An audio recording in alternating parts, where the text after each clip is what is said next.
Bem-vindo, internauta da Jovem Pan. Estamos aqui para mais um Pergunte ao Vila. Professor Marco Antônio Vila, tudo bem? Tudo tranquilo, tudo sob controle. Copa do Brasil na expectativa Copa do Brasil também? Na expectativa, vai ser a segunda estrela desse ano. A primeira foi o Campeonato Paulista, a segunda a Copa do Brasil. Pena que a terceira acho que não vai dar no Campeonato Brasileiro. Ô professor, começando com a pergunta do Rogério Rodrigues. Ele acompanha o Jornal da Manhã. Ele viu a sua crítica às universidades públicas. O senhor fez uma lista, falou da Unilab, umas cadeiras que a gente não tem a menor ideia que existam aqui no Brasil. E o ministro da Educação falou aqui com a Jovem Pan. Qual é a saída, hein, professor Vila? Olha, a saída é que ninguém quer pôr a mão nesse vespeiro. Porque o que vai acontecer? Elas vão reivindicar o que está na Constituição, a autonomia. Mas espera, dinheiro público para sustentar picaretagem? Porque, olha, vamos dizer a verdade. Os exemplos que eu dei é de picaretagem, não são propostas pedagógicas distintas. O que é pedagogia? Eu não sei o que é. Disciplina de pedagogia. E por aí vai. Fundamentos filosóficos do samba, fundamentos filosóficos da capoeira. Filosófico não dá, né? E por aí vai, né? É desesperador, né? Eu citei ontem uma universidade, hoje outra. Cursos, como na Federal do Paraná, eu queria que me esclarecesse. Porque o curso é exclusivo para o MST, para os movimentos quilombolas, os movimentos atingidos pela barragem. Então, coisas do tipo, é necessário enfrentar. Portanto, o ministro da Educação, eu sei que ele tem uma tarefa dificílima, porque você tem grupos de interesse. Sabe o que vai acontecer? Greve. Se você colocar qualquer dedo, vai ter uma explosão. Ou seja, provavelmente nós teremos essa herança de eterno. Porque se elas têm autonomia, não pode, portanto, ter qualquer envolvimento do governo federal sobre a vida interna dessas universidades. E elas demandam recursos públicos, vai ficar elas por elas. Ou, se tiver um governo corajoso, que comece a fechar a torneira do dinheiro. Na hora que você fechar a torneira do dinheiro e cobrar desempenho acadêmico, cientificamente, isso não tem, essas universidades não representam nada, as que eu citei. Nada, infelizmente. Essa é a triste realidade. Tem de acabar com isso. Agora, para acabar, não vai ser fácil. Portanto, a herança maldita no campo da educação, para não falar em outras, deixada pelo projeto criminoso do poder, não será resolvida essa herança em alguns anos. Nós vamos demorar décadas para fazer a limpeza do Estado brasileiro. O professor, tem a pergunta do Juari Santos, olha só, Juari grande ali, lembrar, 78, né? 78 dos meninos da Vila, depois ele foi à Europa, jogou na Inter de Milão, jogou no Porto, foi campeão, grande Juari. Então, junto com João Paulo e Milton Batata, hein? É verdade. O Juari Santos diz o seguinte, e esses ministros de Michel Temer? Todo dia surge uma nova denúncia, Michel Temer está no Japão. Sim. E o Michel Temer diz que prefere esperar, porque se for tomar uma providência cada dia, não tem governo que aguente. O senhor acha que esses ministros devem cair, professor? Acho que sim, desde que, claro, não seja uma mera acusação, senão se acusa qualquer... Você acaba com os secretariados dos prefeitos, dos governadores e do presidente da República. Não basta só... Vamos apurar o que está acontecendo. Agora, tem coisa que eu acho desnecessário. Por exemplo, ministro do Turismo. É um indicado pelo Renan Calheiros. Se é indicado pelo Renan não é coisa boa, porque o Renan é aquele cara que você não compra o carro usado. Você compraria um carro usado do Renan Calheiros? Você teria dúvida, né?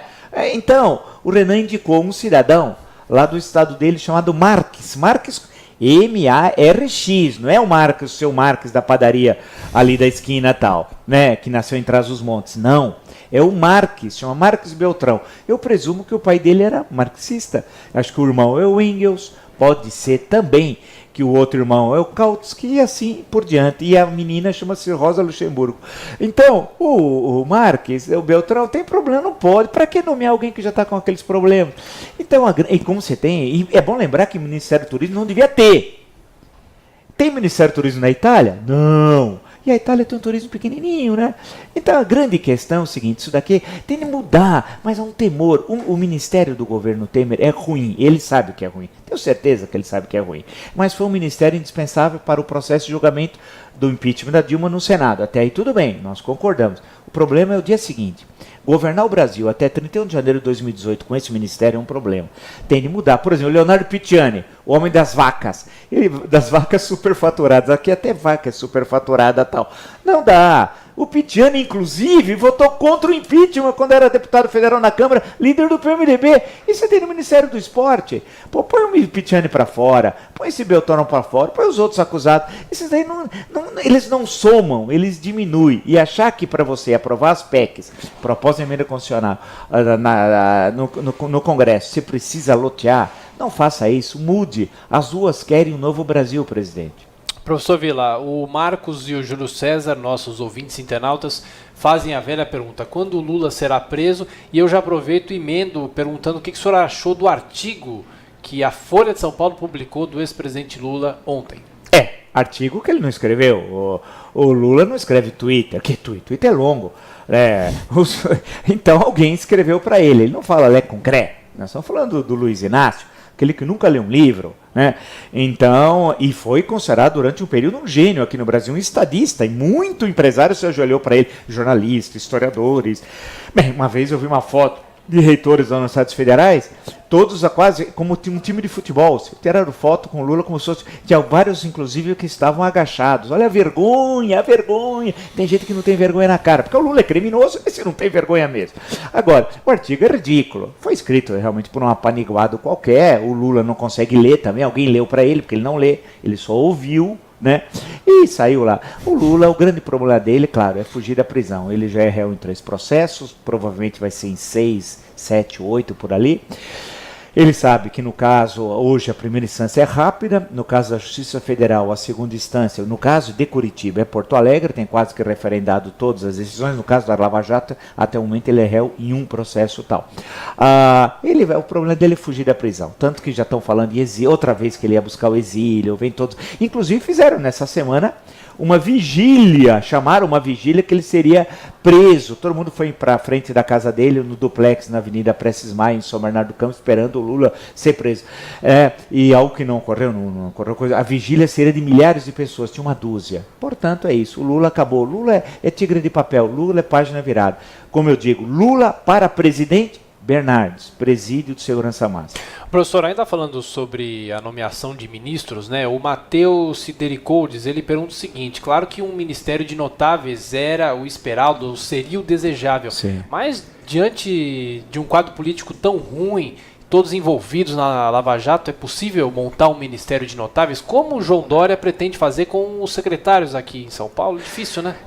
Vamos ver aqui em São Paulo como vai ser. Aqui em São Paulo até a situação é um pouco mais fácil. É difícil, mas é um pouco mais fácil, né?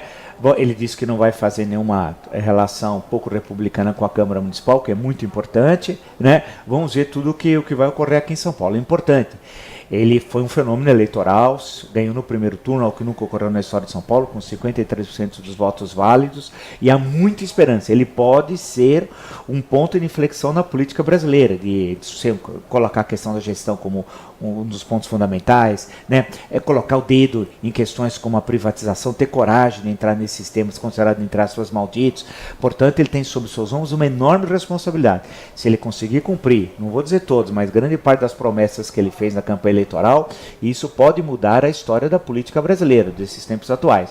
Por outro lado, em relação ao Ministério do Michel Temer, eu reconheço que é difícil, não é fácil. Você precisa ter uma maioria para as PECs dentro do quórum constitucional. Não é fácil. Mas eu acho que tem alguns ministros ali que estão demais. É possível encontrar alguém indicado por um outro deputado, por um outro senador que não tenha, por exemplo, problemas com a justiça. É necessário um pouco mais de coragem, um pouco mais de ousadia. O que o Brasil quer é mudança. E é possível mudar no interior da lei da Constituição, esse ano mostrou isso, e construir um governo que pode ser melhor do que é, porque a recuperação não está sendo no ritmo esperado.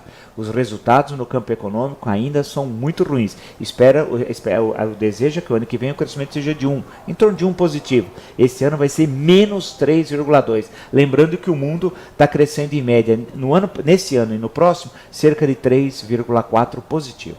Professor, e para a gente fechar, o mesmo Matheus pergunta sobre esse conselho de ex-prefeitos que João Dória quer criar, com o Fernando Haddad, com Luiz Erundina, Marta Suplicy, ele quer convidar José Serra também, que está voltando da viagem da Índia aqui para o Brasil, para Brasília. O que eu não acho uma boa ideia, não. É bom lembrar que na esfera federal tem o Conselho da República, está na Constituição, e não tem ninguém no Conselho da República, está vazio, esqueceram do Conselho da República. Está lá na Constituição, é ocupado por ninguém.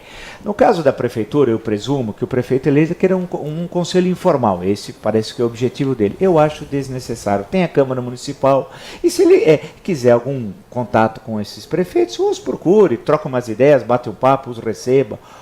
Tem de ouvir, porque o prefeito atual não ouve, né? Deve ter problema de audição, o prefeito sempre tem de ouvir. Então é interessante que ele ouça quando ele achar necessário. Agora, criar um conselho, por exemplo, o Maluf vai ensinar o quê? Roubar? Roubar? Porque o Maluf é ladrão. Qualquer país sério seria condenado a regime fechado, o ladrão. Logo falece, todo mundo morre, até o Maluf. Né? Vai ter ainda luto, é capaz de ter luto pro bandido, pro cafajeste, pro ladrão. Ladrão, sem vergonha. Muita gente morreu por causa do Maluf. Dinheiro que ele desviou da saúde, da educação. Né? Vai ouvir, por exemplo, um conselho que tem o Maluf? Então, eu acho que não é uma ideia feliz.